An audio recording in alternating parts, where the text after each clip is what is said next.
Hello and welcome to Storytelling for Social Profit. This is Leigh Clarke, your host, and today I'm talking with Geffrey von Gerlach. Geffrey is a practitioner of Oriental medicine, and in this capacity, he coaches individuals in the philosophy of Taoism for relationships and creative writing. He's also the author of 4 books and former designer and illustrator in the music industry. Clients include Ozzy Osbourne, Diana Ross, Aretha Franklin, and Barry Manilow. His other claim to fame is that he's featured on the album cover of Delirious Nomad by the Armored Saint.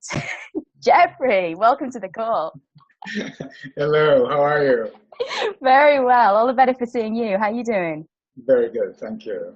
Awesome. So Geffrey, this is one eclectic resume that you've got, and you really have done some awesome stuff. Do you want to tell us a little bit about the work that you do now and who you work with?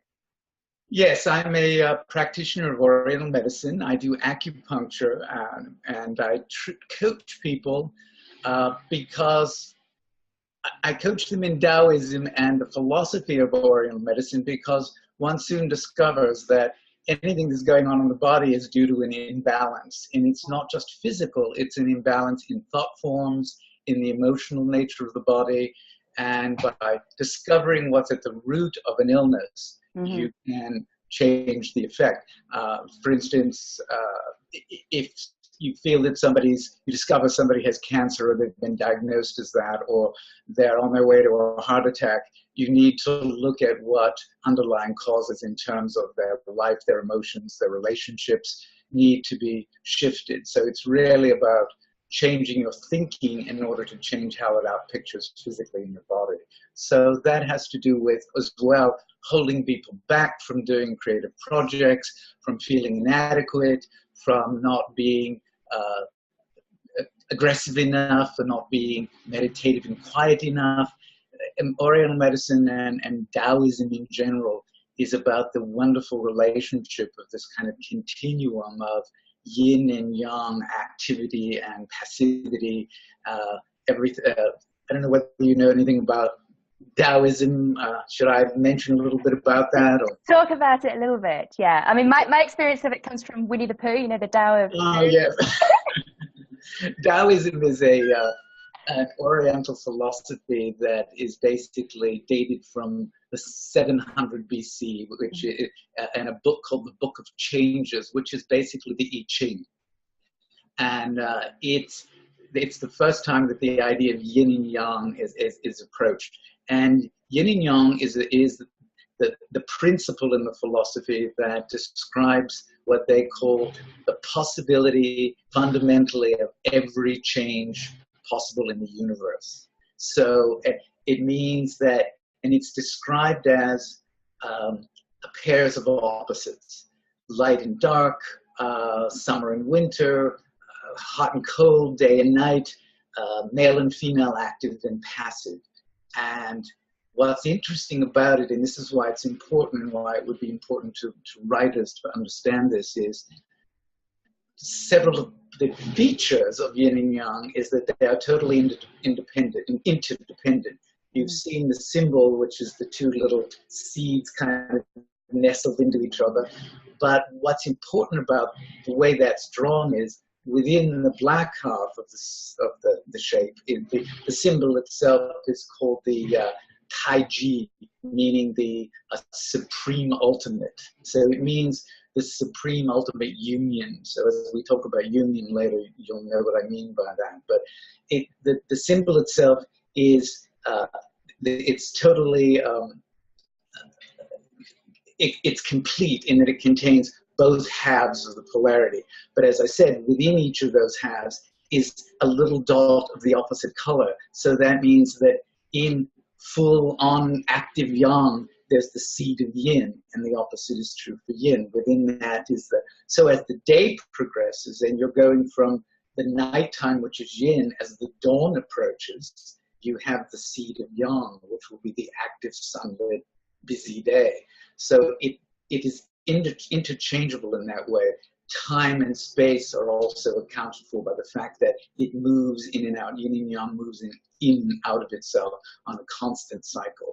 So as with that, people are like that. So I don't know how much you want me to extrapolate about this, but it's important that we understand that personalities in human beings on the continuum of male and female, yang and yin, are everything in between at different times and necessarily for different outcomes due to different reasons. So that's important that we recognize that we are constantly in flow, which is the whole essence of Oriental medicine, to keep the body flowing correctly in order to avoid stagnation. We want balance, but not stagnation.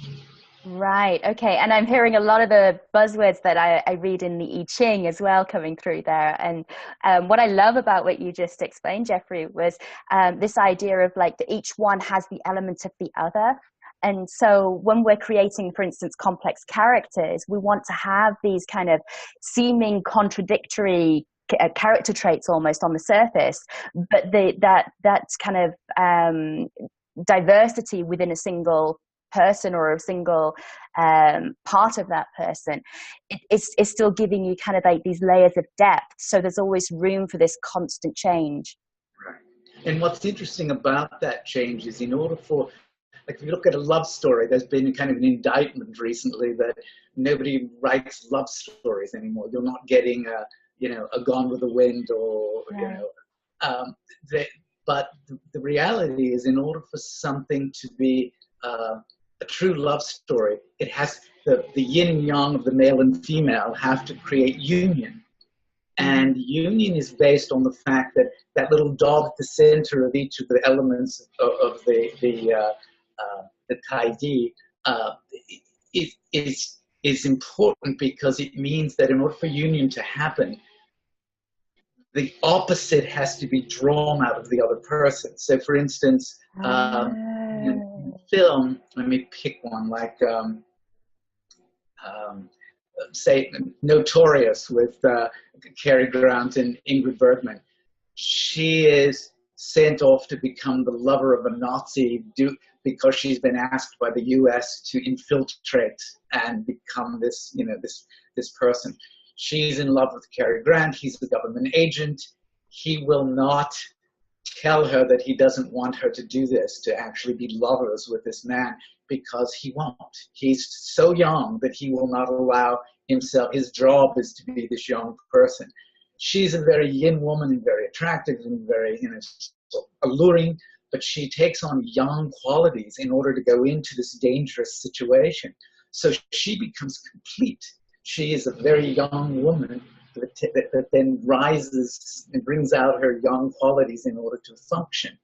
It isn't until she's being poisoned and dying that Cary Grant allows his yin to come out and breaks down and tells her he loves her and he can't live without her and everything. And then the two of them each become complete beings, but then it allows for union between them. So it's what a storyteller needs to look at, is where their characters are on the male-female yin-yang continuum at any given time during the story, and at what point it's what would be referred to in writing as at what point their character arcs, or at what point their character changes. And because there again, we're talking about change. Yin and yang create change on each other and ultimately create homeostasis in the body, which is balance, or create union in relationship. Brilliant. Oh, this is a beautiful model to use. Well, and the thing that's interesting about that is that I think also writers need to understand and I'm being very presuming, just making it so simple, but they need to understand the difference between union, true union, and partnership. Like all of the new movies, that a lot of them that are out, the Avengers and the Justice League and all those kinds of things, where the women have become very young and are kung fu fighters and doing all that stuff. That's great, because everybody has yin and yang within them and can express it any way they like and at any time. But when you get, and so you create lovely partnerships between Supergirl and Superman, where they're out there fighting crime. But if it were going to turn into a romance, the yang in both of them would have to shift in a very unusual way, because if you've got two yangs, how do you make one of them yin and the other one yang without something being off balance? So that's a very difficult thing to get something from partnership to union without a huge event, which would be the catalyst to arc the client, the characters, and change their position on that continuum. Wow. Okay. So my mind's racing as I'm trying to think of like, okay, well, that's a story problem to solve. Well, a good example is, have you ever seen Gone with the Wind years ago? Yes, actually, recently. Yes. Yeah. That's an interesting example because we think of Scarlett O'Hara as this wonderful young female heroine, which she is, undoubtedly. I mean, she starts the lumber business and, you know, keeps it going and all that, and I'll never be hungry again. What's interesting about that character is it's a very good pursuit of union, but it's actually a failed love story because they don't end up together. Right. And the reason why is simply that Clark Gable, even if you go to what's labeled as the rape scene in it, is trying to force the yin out of her because she's so young. He's trying to force her to shift to companion with him.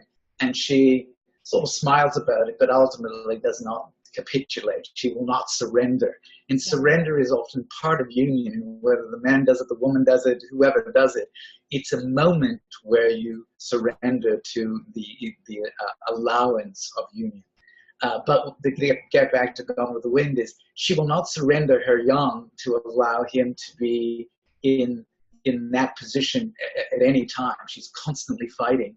And so in the end, they don't match. And surprisingly, the character that in 1939 women identified with and extolled was the Melanie character that was played by Olivia de Havilland. But even though she's constantly being berated by Scarlett O'Hara as this meek, frail little thing, she is the one in a wonderful scene where the Union Army invades her house and her husband's been shot. Yeah. She rises to the occasion to protect her man and becomes the young woman that everybody in 1939 identified with. And she was the character that women loved. And Scarlett O'Hara was seen as kind of a exciting oddity.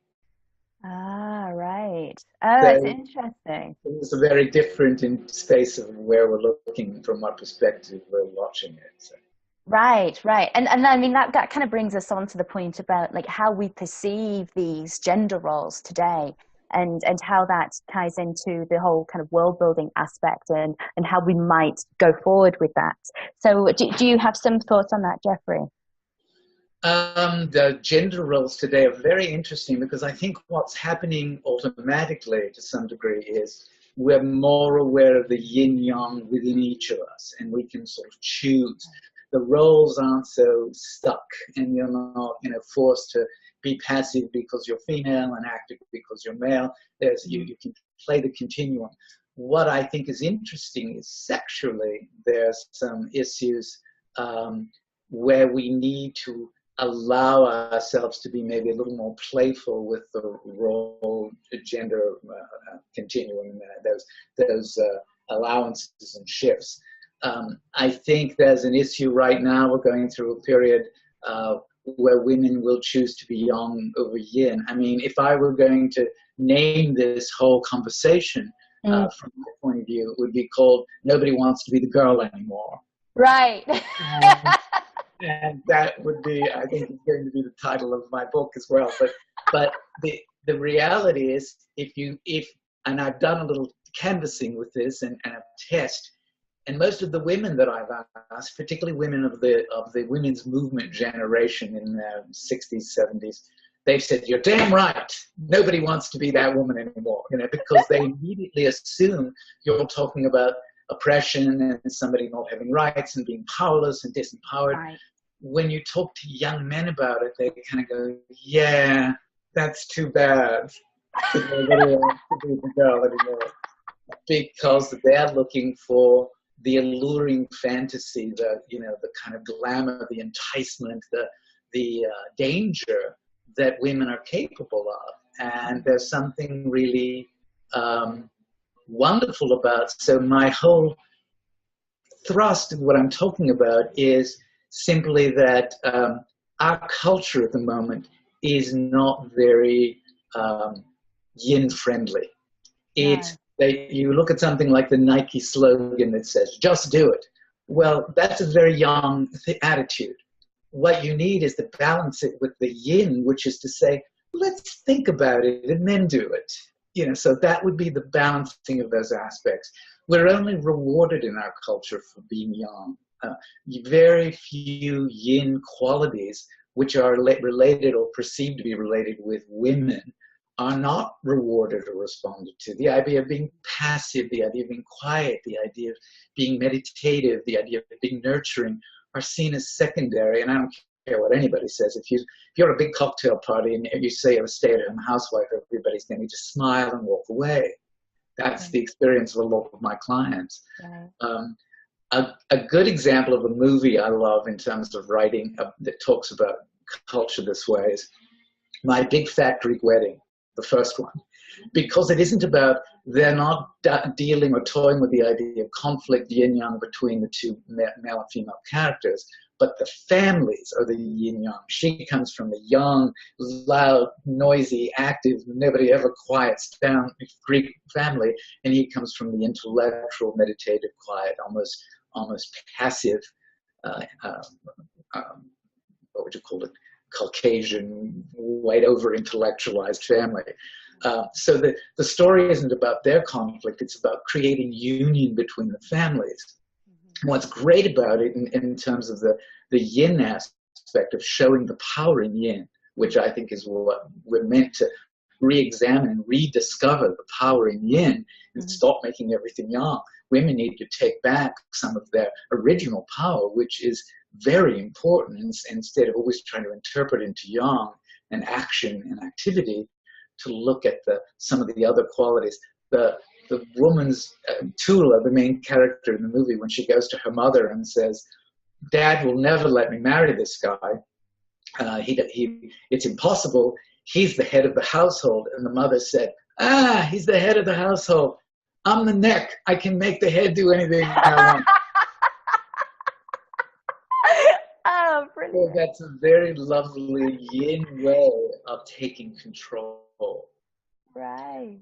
So that's what I'm saying. I think in terms of your question, we need to look at, enjoy the fact that we can experience anything along that continuum. The whole idea of romance and all of these things that are coming up. A lovely article recently about straight men with gay male friends and how they're creating this sort of identity where the gay friend is taking over some of the roles that the woman may have had at some point, of sitting there listening to their problems and all that kind of thing. Right. But I think it's important that we rediscover the power and empowerment in yin and some of women's qualities that they've tossed aside, thinking that they're not as valuable as the action. But there's something great about being that neck, because you can make the head do anything you want. I think that's something I need to work on. So just to take this back to the world building thing, I know when we've talked about this, we talked about like some of the problems that the gender stereotypes create, especially like even if we just take males and females from a young age, right?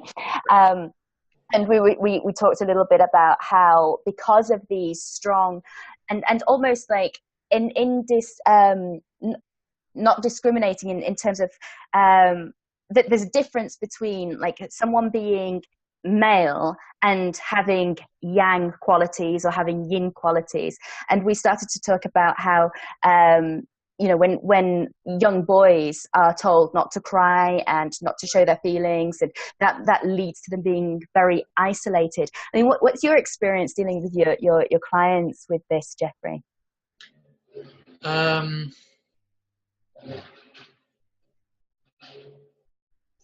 I think it's important that, and one of the things I talk to people about is, you need to understand that even though we're in a culture again at the moment, I sound like this is an indictment of our culture, but it really isn't. It's just an observation, right? We're in a culture where, with certain kinds of political correctness, in order to give everybody a level playing ground, we've sort of suggested this idea that men and women are different, that everybody's the same.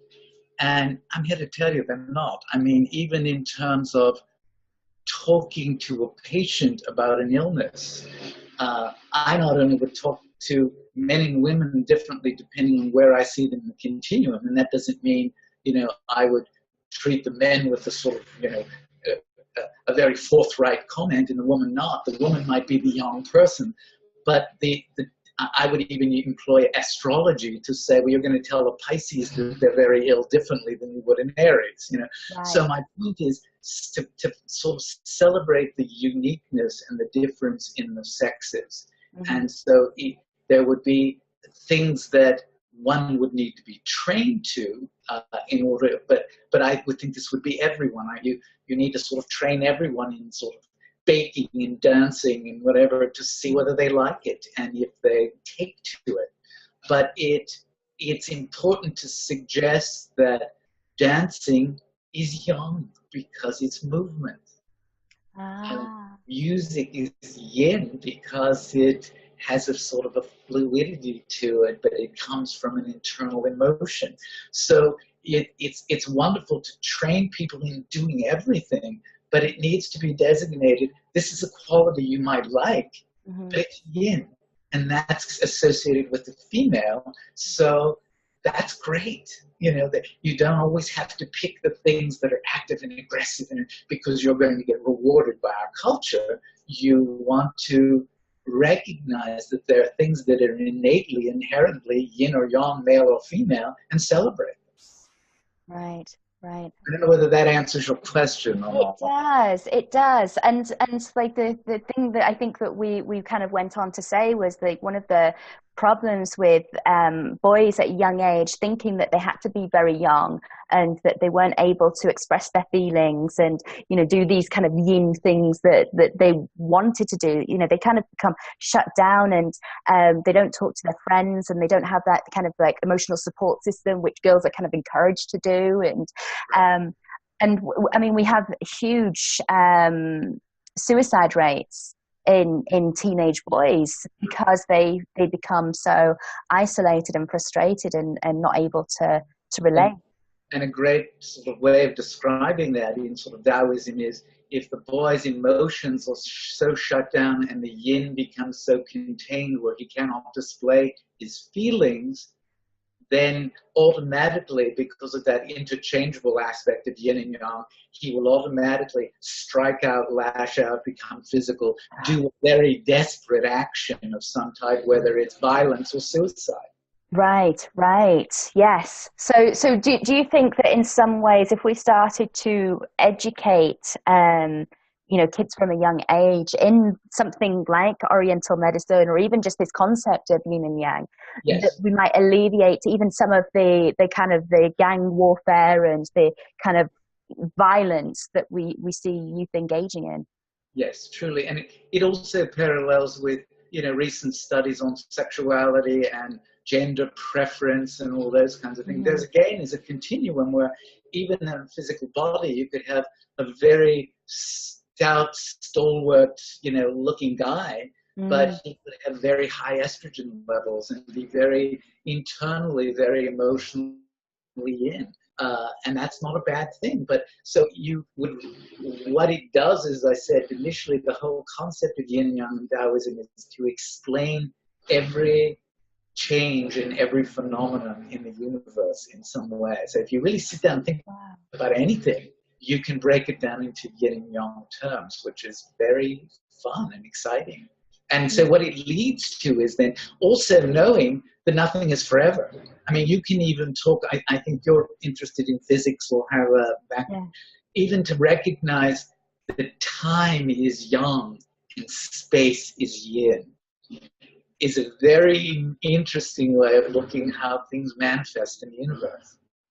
Tell me more about that. That sounds interesting. Well, I mean, you would even look at something as impregnation is the yang aspect. Gestation is the yin aspect. Becoming the vessel that things grow.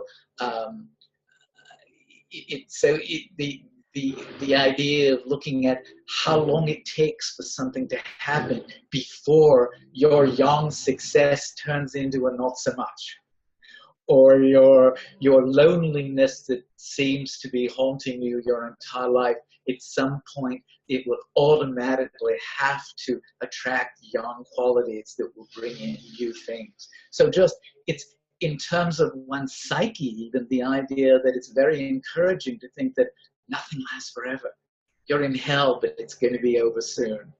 Right. And that takes a lot of pressure off. I mean, like I know a lot of writers, like one of their biggest gripes, and entrepreneurs as well. We've got a lot of social entrepreneurs listening to these interviews, and you know, it gets, you know, almost debilitating at points where it's like you're churning out work, you've got your nose to the grindstone constantly, and yet it's not yielding results. I mean, what would you say to that? How would you put that into this context?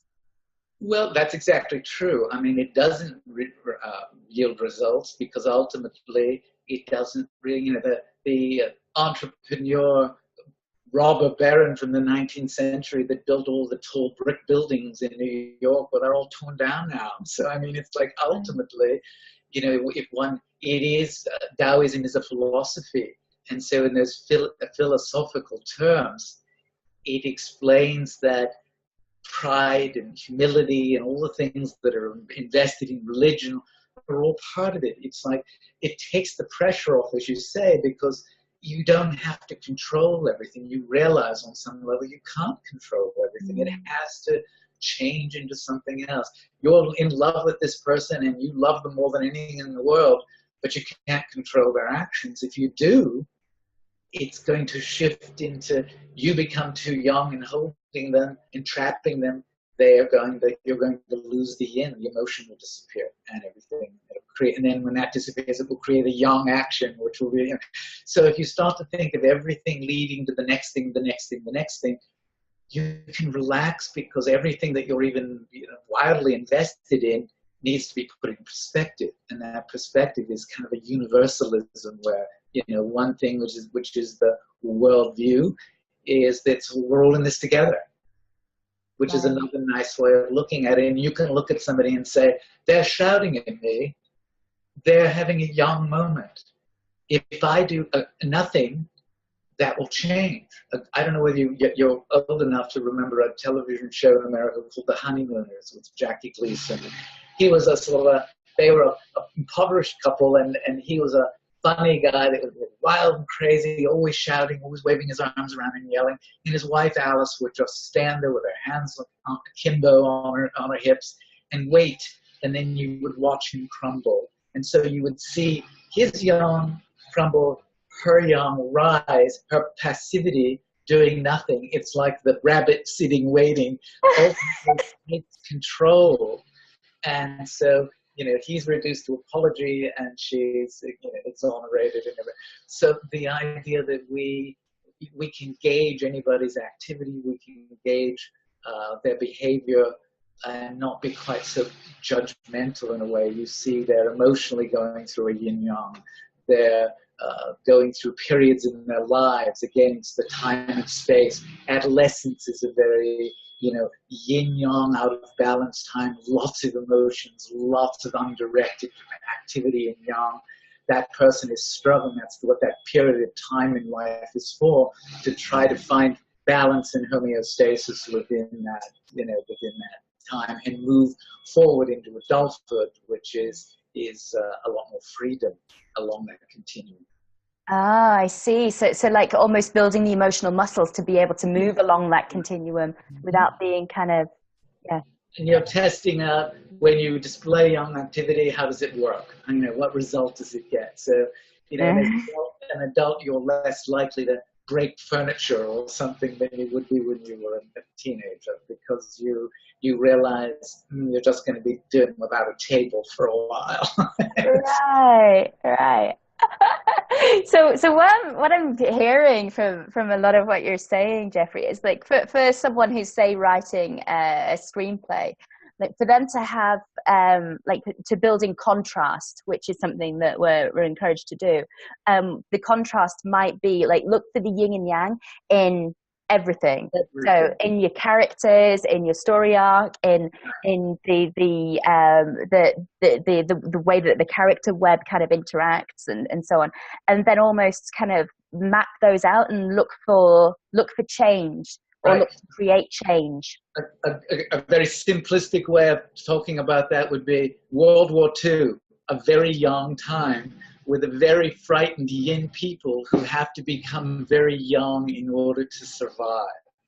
Oh, I love what you did there, because you took it to the contrast between the world and the people in the world. Right. So you always look at the situation and how the people are reacting. That often is the catalyst for them to shift from yin to yang to yin, create union, create partnership. But again, I stress the idea that, which is why I get so personally disappointed in a lot of recent films, is because I think there's a mistake between partnership and true union, which is why you don't see love stories.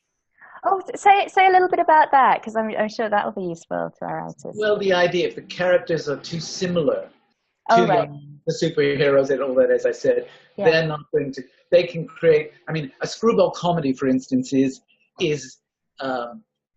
people partnering in order to try to discover union together. All the Woody Allen movies, Annie Hall, are all about two people getting together, knocking around, banging back and forth, trying to find true union.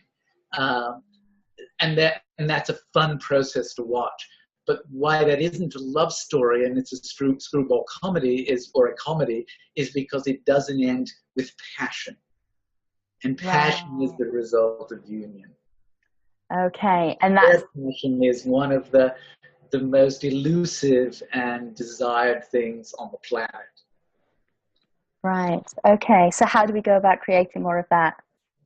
I think it's understanding the difference between partnering and union. Mm-hmm. Even somebody getting married may not realize that they're really creating a partnership and not and the union comes from recognizing, as I was describing in the Cary Grant Ingrid Bergman movie, that you have to affect the other person in a certain way that changes them and allows them to feel safe to show the yin or the yang, that other piece to you. And that's why when you see the symbol of the Taiji, you think of one as the man and one as the woman, but they have a piece of the other one inside of them. That is the issue, to allow it to happen. Oh, this is awesome. I bet I could go back and listen to the recording of this conversation and take so many notes that I could go and apply to story. I hope I'm making sense. I don't know. Oh, definitely. Absolutely. Absolutely. So Geffrey, are there any other last thoughts that you'd like to leave us with? I think, as I said before, for everyone individually, what I'd like to come out of this, if anybody who watches this for their storytelling or even in their own lives, start celebrating all of the parts of themselves. And I know a number of clients and friends that are women that are denying their yin, thinking that they have to, and a lot of men are denying their yin because they think they have to. So yin is the uncelebrated empowerment that we need to revisit and look at. We should have a World Yin Day. where everybody's thinking and feeling and allowing and meditating and being passive and enjoying and filled with music and allowing themselves space, all the things that are yin. And so celebrating it within ourselves, seeing it in others, allowing it in others, allowing friends in the workplace to have their yin-yang moment, whatever that is, and recognizing in your friendships and in your relationships and love affairs how important it is that that other person allows you to see that part of them that you want to have inside of you. Beautiful. Absolutely beautiful, and a way to create a more beautiful world. Geffrey, thank you so much. Well, and before I let you go, before I let you go, okay. So folks are going to be watching this going, okay, this Geffrey dude is pretty cool. How do we get hold of him? So where can they find you? Okay, my email address is baronrex, BARONREX @cox.net. Or I don't know whether I should give out my phone number, but No, You've got my phone number. a website. Have you got a website? No, I don't You don't? actually. Oh, okay, cool. All right, so we've got an email address there, and we'll pop that into the notes as well, so that people can be in touch. Jeffrey, thank you so much. This has Thank been you. I've so enjoyed enlightening. it. Yeah, brilliant. You've been listening to an interview from the Storytelling for Social Profit Summit. But this is only the beginning. Between February 7th and 9th, our think tank experts will break down the key factors that we've started to explore in this summit. And then they'll show you how to weave these into your stories in a way that makes them compelling and addictive to audiences. Tickets include access to bonus classes from John Truby, Pamela J. Smith, Jeremy Casper, John Booker, Stephen Barnes, Adam Dove, and Jemima Cloud. Tickets will also give you continued access to the interview recordings after the summit. For more details on what's included, please visit everythingstory.org/special. All profits go to support our charities that are creating major shifts for humanity.